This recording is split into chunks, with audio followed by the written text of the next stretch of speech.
alpabeto ating pag-aralan. Umpisahan ngayon.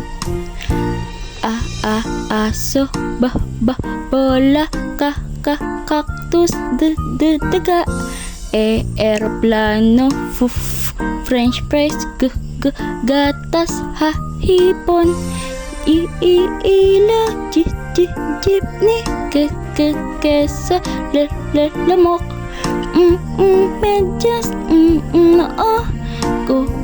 okra, pato, quezon, rosas, sisiw, tigre, ubas, Venus, watawat, xylophone, yoyo, zebra, ngipin, nye, ating alpabeto, madaling pag-aralan.